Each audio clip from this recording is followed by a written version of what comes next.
Hey Honeywood, okay, so following on from the squat video that I showed you guys, I'll take you through some lower body stretches that you can do to promote flexibility and better mobility, as in how your joints go through their range of motion. Improving flexibility, especially as you get older, is very important due to our occupation, our jobs and so on, where we sit down for long periods of time. Posture is the number one thing that's going to change, okay?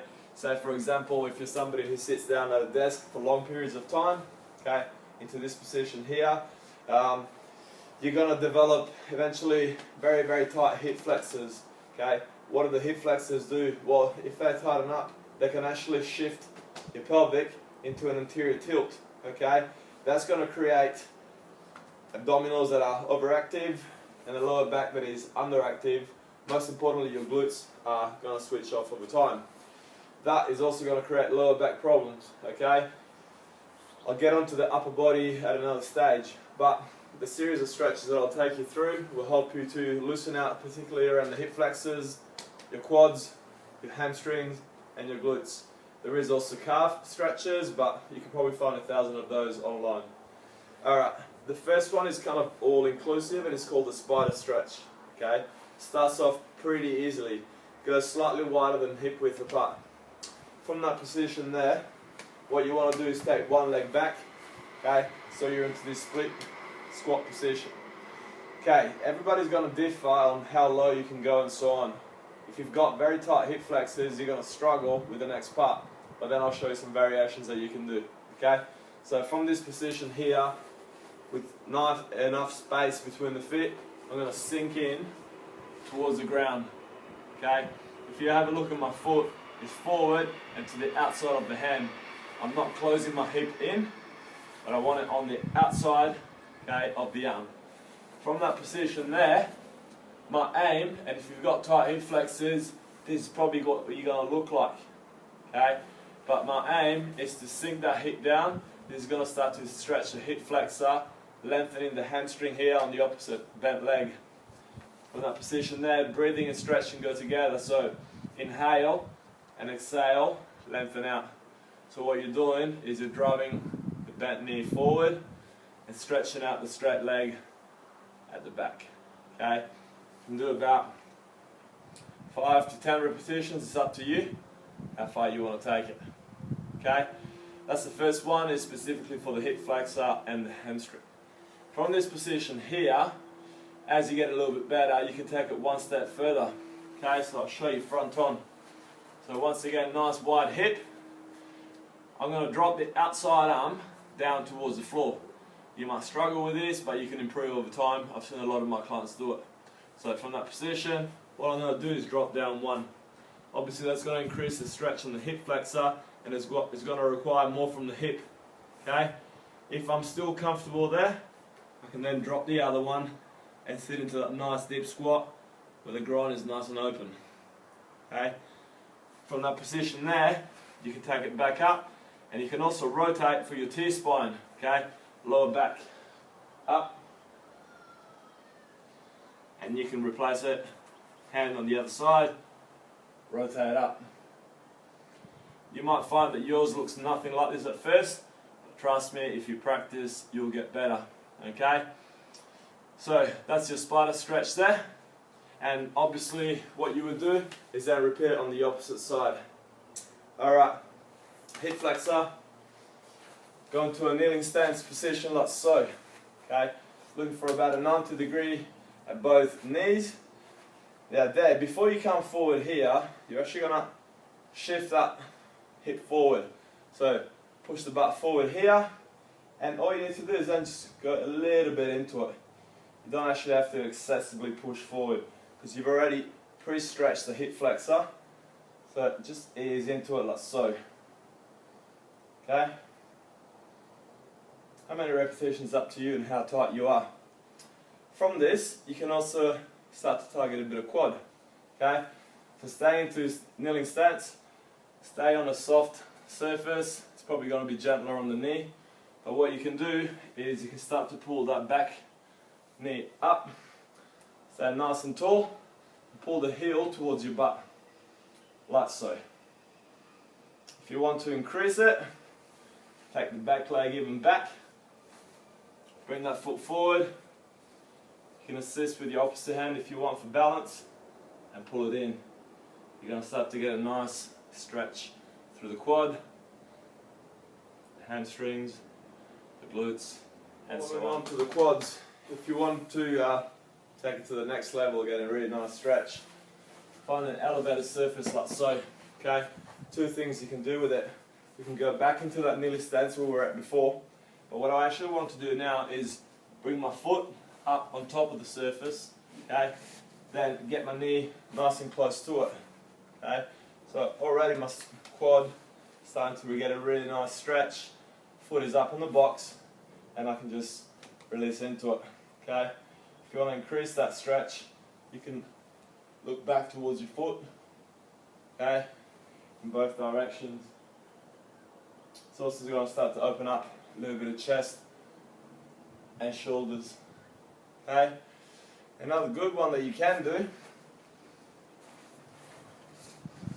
is you can actually place your knee on that elevated surface.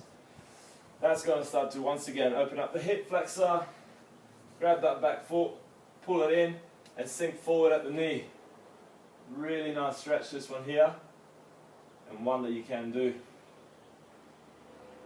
Pull it in, nice stretch, release, and let go.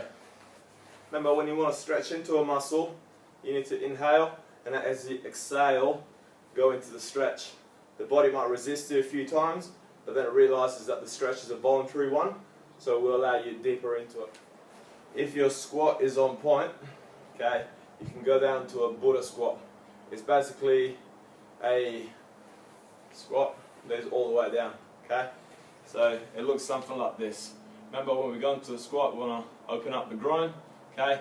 From that position there, do it side on, hips are nice and open, shoulders are loaded over the heels, okay? I'm going to place my hands in the middle, okay? And then inhale, and as I exhale, I want to push the knees outward.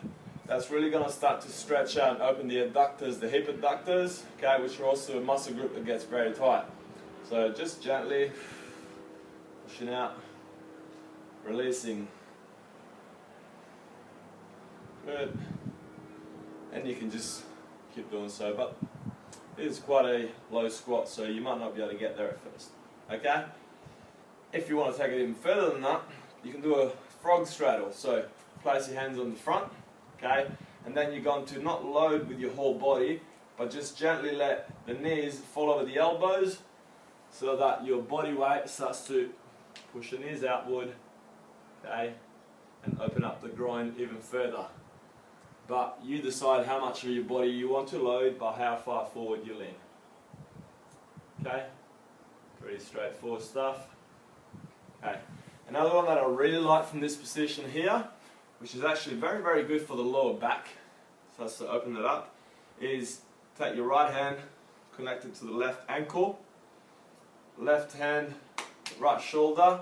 From that position there, without letting go from both points, just turn up and down. So we're going to rotate that elbow upwards towards the sky, back down. You can do it with an open arm position if you want, but I prefer the 2 points of contact. If you're tight in the lower back, you feel a really nice stretch when you do that, and then you would just switch and do it to the other side.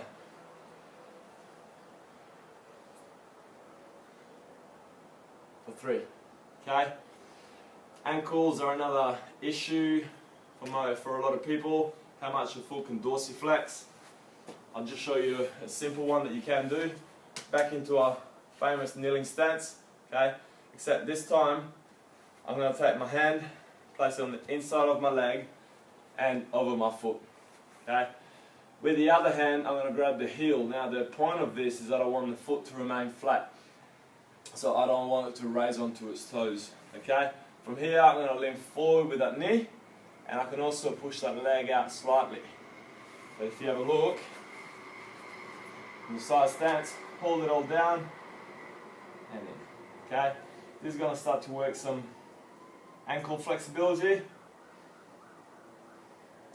And if you've got better dorsiflexion, yeah, your squat automatically is going to be better. Okay, you can also just do this gently as you're, without exaggerating.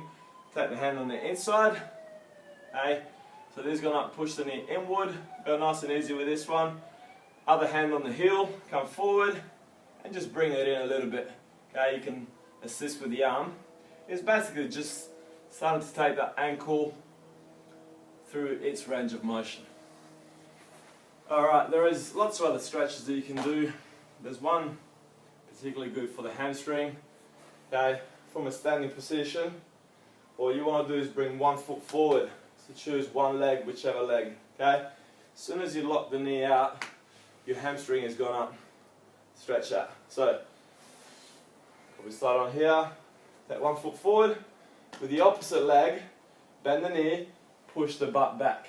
Okay, so from that position there, split stance, bend the opposite leg, push the butt back. Keep the foot nice and flat, and you start to feel a nice stretch through the hamstring. Okay, show you from this side.